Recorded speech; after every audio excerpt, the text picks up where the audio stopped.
Sail away, Steve. How are you? I'm as well as can be, Mark. How are you? Not too bad. Did you know, I was thinking not long ago, if we lived in the Roman period, Yeah. we would no doubt be two butch legionnaires Totally. in our sandals, and if you think about it, we'd be quite galled because we'd find ourselves in France roaming around. Oh, we so would, wouldn't we? So would. We would. We so would, wouldn't we? We so would. But could you imagine if we had been sent over to the German side in a forest in the year 9 AD? I don't think we would have survived. We probably wouldn't, mate. We would have certainly never been able to see the wood for the trees, would we? That's right. Well, or the swamp. Or the swamp. Or anything else come to that. Yes, interesting. So what are we going to talk about then? Well, we are doing history, are we not? And we did 1 AD. Yep. Let's just shunt a little bit forward. It's only 8 years to the year 9 AD. Not that anybody then knew. So one octave. 1 octave, just along. Yeah. And the terrible, awful, epochal disaster that Rome faced in the Teutoburg forest. The Varian disaster. Absolutely. As it always is. This was something that really caused perhaps a whole tectonic shift in history, more than is often appreciated, because you don't run a massive empire like Rome was getting and then lose 3 legions and not suffer for it. You really don't. You definitely not. It was one of the worst defeats in Roman history, wasn't it? And it pretty much halted Rome's expansion into what was Germania at the time. Teutoburg Forest, let's talk a little bit about that. Where was it? What was the location of it? Well, funnily enough, it's not really known.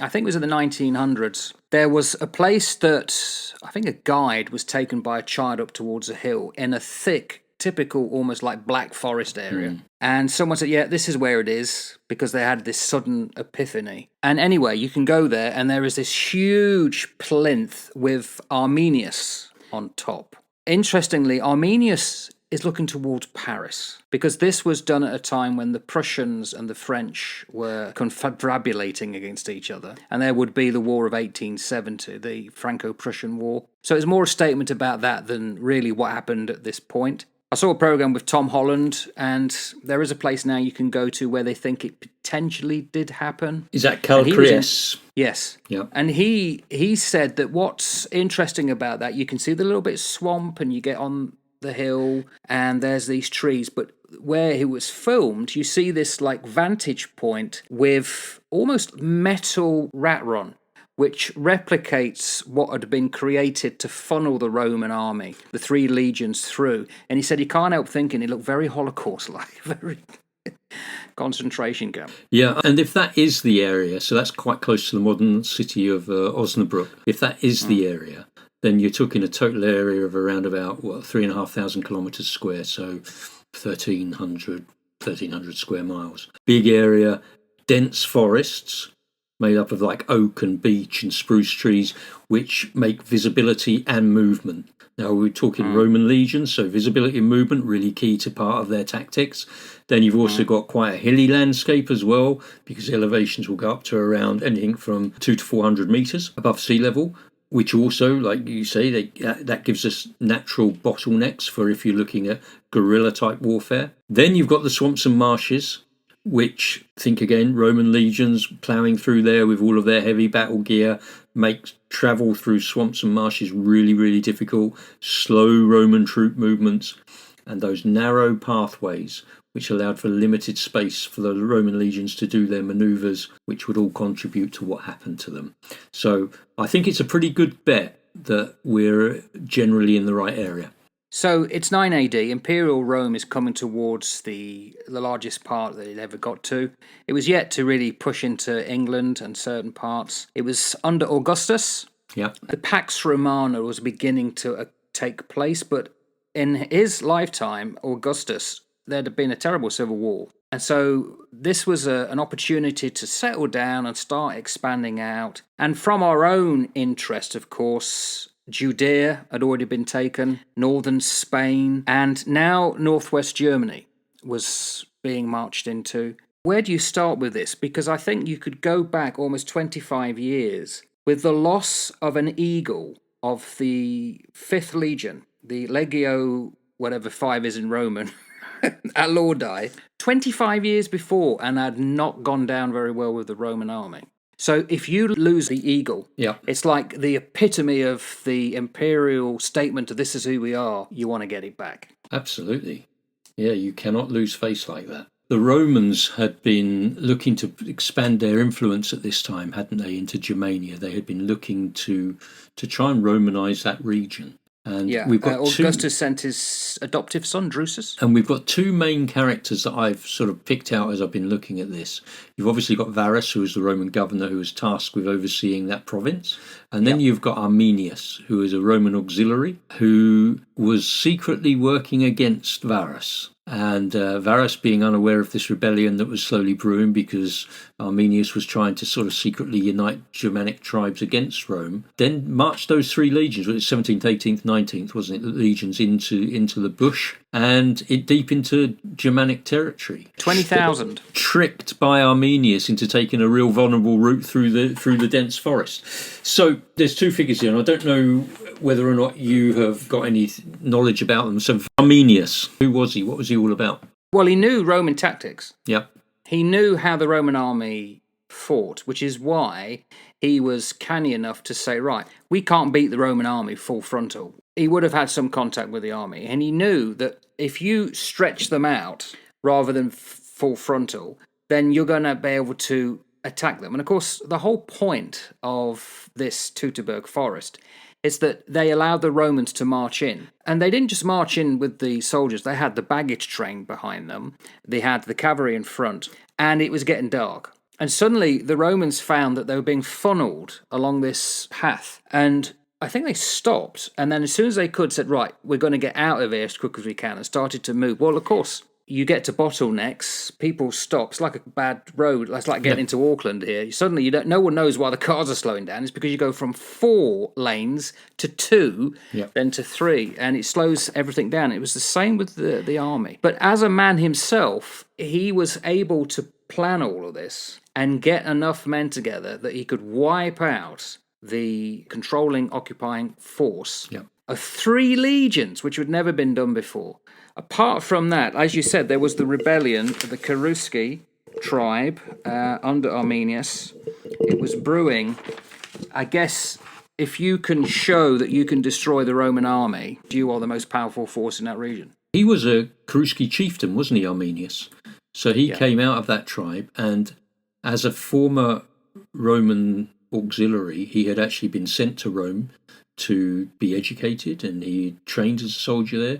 So he knew all about their tactics, he knew about the way that they operated, he knew about how they would be best targeted and at what point they would be best targeted. Him organising this ambush, this guerrilla warfare that he carried out on the legions was absolutely phenomenal. And you say wiping out 3 Roman legions was no mean feat. No mean feat at all. But he was up against the other guy, Varus, who was more known for his administrative skills, wasn't he, rather than his military prowess. While he may have been a general and a politician, his prowess was more to do with admin. Publius Quinctilius Varus, he served under Augustus. I think he even ended his own life rather than face the wrath of the emperor afterwards. Yeah, rather than being captured, Yeah, he was a patrician, and all patricians were expected to be generals and in charge. He was probably the sole and last consul of his family. So when he died, his family name ended as well. He would have been someone who would have been put in charge because they assume that because you're a patrician, you must know stuff. And obviously, although they would have been bred historically to do so in the early Republic, by this time, not necessarily. Rome had grown so big that these families, to become or stock in part of the empire, they were desperate to get as many people out into the field as possible. Whereas before they could really use just a few families to get out and maintain discipline. But I don't think he was great at what he did. Well, he can't be good because he allowed this to happen. Well, that's right. I mean, like you say, he came from this noble background, noble family background. I know that he had held various political and military roles. One of those I know was governing Syria. But his task was to pacify and Romanize the Germania region that Rome was expanding into. You know, make sure that the Roman law was enforced there, make sure that taxes were collected. But of course, what does that do when you have an invading force come into a region and lay down the law and take taxes off the populace? Well, it calls for an uprising, doesn't it? And you can always then link into the Germanic tribes that were there, and Arminius managed to do that. He managed to pull these guys together in secret.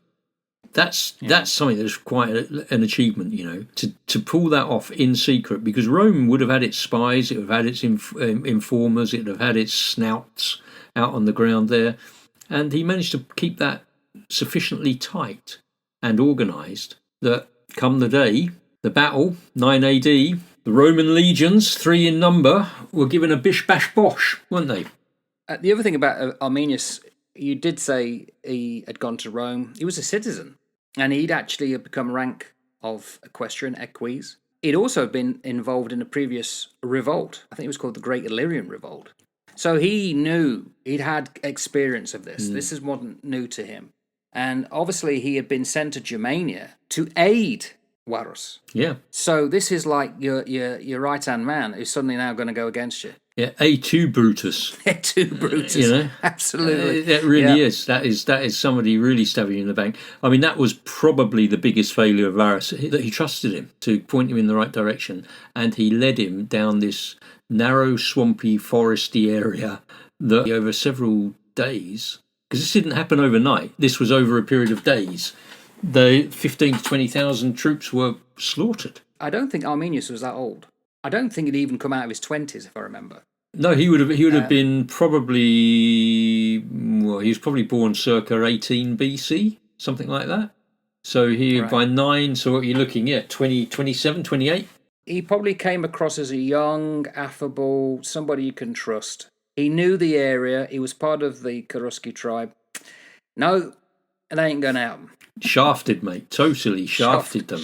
Goodness absolutely. Me. The Romans are on the march. They're coming into swampland. They're being funneled in. They get attacked. And there's a lot of myths about the way in which the battle unfolded. And the fact that the Romans, at Scarpa, well, the only place they're going to go is back or into the swamplands to the side, because they were being slaughtered whole, pell-mell, along this runnel. And there are stories of people being chased and hunted down for hours, if not days, beheadings, heads were nailed to trees. Some of them would have been taken alive, tortured, used as human sacrifices, which was part of the way in which the religion of the Celts was at that time, and certainly to appease the Cherusci gods, and so on. It was a complete and utter bloodbath and slaughter. And you're talking the death of tens, if not 20,000 people. Absolute nightmare. And it permanently wiped out Roman expansion east of the Rhine. Yeah. That's right. The Romans, with the loss of those 3 legions, forced Rome to do was, rather than sort of look as an expansionist power, it forced them to actually consolidate their borders instead of looking to push further. It's a case of, right, guys, we need to deal with this. And the psychological shock that would have been felt in Rome around this, losing 3 legions. Augustus, he's supposed to have said, just give me back my legions. That's what he was supposed to have reportedly exclaimed, wasn't it, when he was told about this? Guys, give me back my legions! Wiping out so many men. What a disaster. A disaster that lingered for centuries, because they reckon they avoided this area. And don't forget, the Roman Empire was going to continue for centuries afterwards. But people would go out there, and there'd be traders who would find human bones and Roman artifacts for centuries afterwards. In fact, they reckon in the 1900s, they found a bell, which would have been round a donkey, probably part of the baggage train, that had grass stuffed into it to try and keep it from making a noise so they could hide, get away. That brings that human fear of being caught to mind. Because there would have been a lot of children, a lot of women who always followed the legion because sutlers and selling food and wives. It would have been a terrible time for everyone. And I think that's what we miss when we sort of gloss over this sort of stuff, the actual horror of what would have happened there. The fact that these are real people, like you and I are real people, having hopes, dreams, aspirations. and you're just engaged. We're both ex-servicemen, and we've both been engaged in operations across the globe for various things. And you think to yourself, goodness me, this could have been us back in the day. And you're thrust into this cesspit of disaster. One of the things that it demonstrated here was the ability to conduct guerrilla warfare against vastly superior forces and better trained forces, probably, more disciplined forces. And yet, if you pick them in the right spot and you conduct guerrilla warfare, you can have some outstanding victories. Yeah. Rome learned from this as well, and this is something that would affect German history. In fact, German history is key to understanding this, because this is so long ago. A lot of it is wrapped up in myth. It's taught in military schools and history lessons, but how accurate we know about the battle, we're not too sure, because not many people survived to tell the story. No. But the Romans probably came to the conclusion that the real boundary was the Rhine, Yes. not further up north towards the Elbe. Because with the Rhine leading out to the North Sea, you can get boats up, even now, quite far. So the limes, the way in which the border was controlled afterwards, that was strong. It could be very easily fortified. But to get to the Elbe, you had to go pretty much overland. And there's no way that's going to happen throughout enemy territory, which is why they kind of abandoned going further north. They would have done trade with the Germans for centuries afterwards, but they learned a lesson here. You can't just send in mass amounts, as you said, because guerrilla warfare is going to win. All the time. What interested me when I was looking at this was the effect that it has had. Yes, it was in 9 AD, so it was a long time ago now. A long time ago. And most people have never even heard of this battle. And I would suggest that perhaps many German people have never heard of this battle. Yet this battle was something that came to categorise German nationalism. They did, 1900s. Which is fascinating. You know, Armenius became a symbol of German unity, especially within that 19th century and 20th century's Armenius, or Hermann the German. Hermann the German.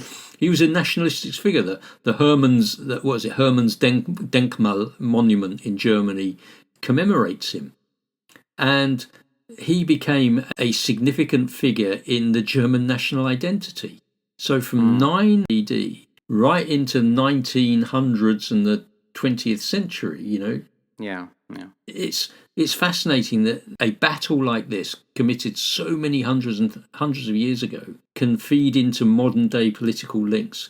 And there are a number of modern day links into this. You know, it feeds into the debates around borders and imperialism, because this battle represents that sort of struggle between empire building and local resistance, which then mirrors discussions on global politics today. You think about that, you've only got to look across Europe. Look at what's happening in Russia, Ukraine at the moment. Imperialism, local resistance, where do borders start, where do they finish? It's also speaks very clearly into tactics in asymmetric warfare. So this battle is often cited as one of the very early examples of how local, small, well-organised forces can use their terrain and strategy to defeat a much technologically superior invader. And again, you think about Afghanistan, back when the Russians invaded in the 70s and 80s. You think about Afghanistan when the Americans were there. You think about the way that all of this these small little groups have been able to target superior invaders. And what intrigued me is that in terms of modern day links, this also speaks to European unity versus sovereignty. Because sometimes this battle has been referenced in discussions about the European identity and actual resistance to that sort of external control, including within debates on the European Union itself. From 9 AD, it resonates all the way down to what we're seeing even today played out in modern politics. Yeah, because these incredible. battles will be used by people centuries later. Like the Marxists used it as a form of the peasantry rising up against the oppressors. But you know what really fascinates me? If you were alive at that point in time, imagine you were alive in Judea and you'd heard that the oppressive Romans had just been slaughtered by a load of German peasants. You'd start thinking, we could do something. Hang about a minute. Yeah, that's right. If you were a Roman in Judea, and you heard that, you would be looking over your shoulder every time you marched out of those gates. And that I know from personal effect, but in reverse. So when the Falklands happened, 1982, the ship that I was on didn't steam down south. It wasn't needed. We were anti-submarine warfare, so we went out to the Gulf. Yeah. And I can tell you, when we shipped up at Ile de Réunion and the French Navy was there, they were in awe. And we swaggered around because by then we had beaten pretty much the Argies. The effect it had on you, the other side of the world almost, although with modern communications we knew about it. But it would have been similar in time, even in the Roman Empire, because the Roman Empire stretched a long distance and it controlled many people, none more so than for our own interest out in Judea, because it would end up in a revolt year 70. So although you could say, well, it took 60 odd years, well, things moved slowly and other things had to take place and blah, blah, blah. It obviously had a wider effect. It's like a massive pond. You throw in, well, in this case, 3 stones and they ripple out. Yeah, absolutely. And those ripple effects take time, don't they, from when the stone gets dropped in the centre to where the ripples hit the shore or wherever they're going to hit. And it does take time to build these things, but these become the seeds of something. And there are lots of people that sow seeds in life that may never see the field grow, but they are the ones that planted the seeds. They are the ones that made it all possible. They are the ones that cast those first thoughts out there. Those are the ones that did the first actions that then lead on to something far bigger and greater later on.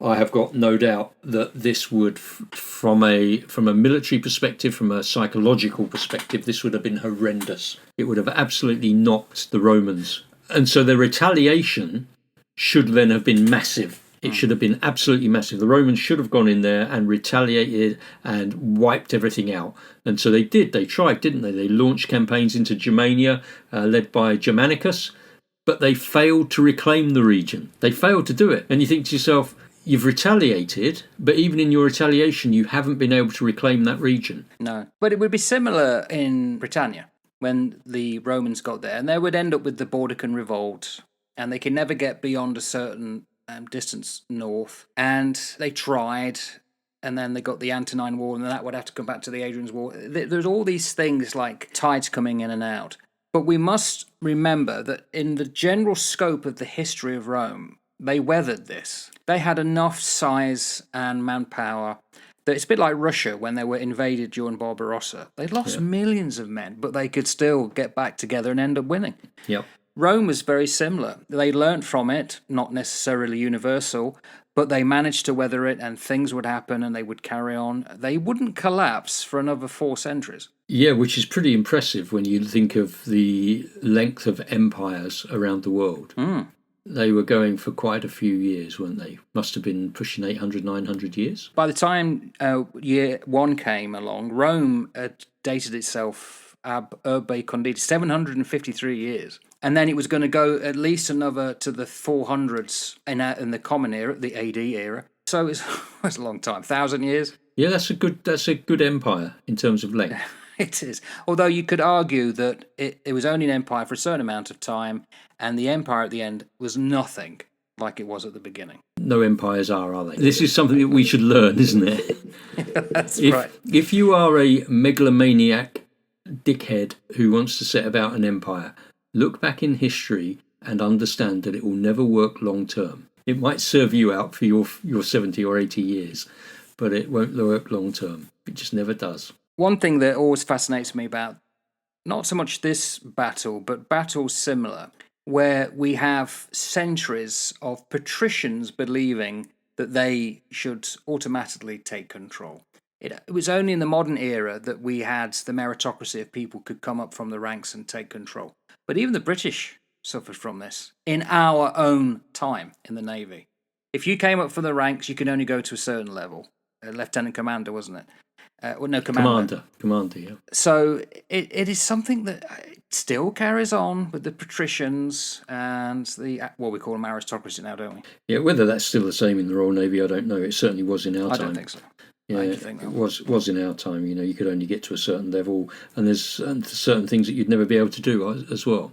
So you'd never be able to move into a certain command because you'd never have the rank to do so. It's an interesting battle. It was an interesting effect on Rome. And say the modern day political links I found quite fascinating as to how that flowed all the way through history. And the interesting thing about Arminius, afterwards, he used his fame, he tried to become king, and he was assassinated.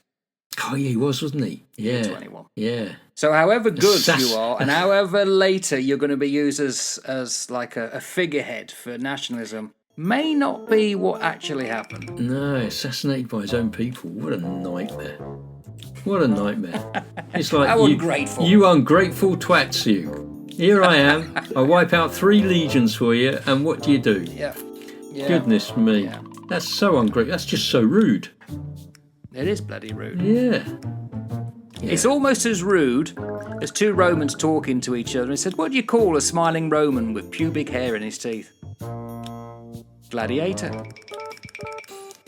Yeah, that one needs to be muted well out, doesn't it? You can edit that one out. No, I'm going to keep that one in just for you. All right then. So Steve, Bene Wale. Bene Wale, my friend. Bene Wale.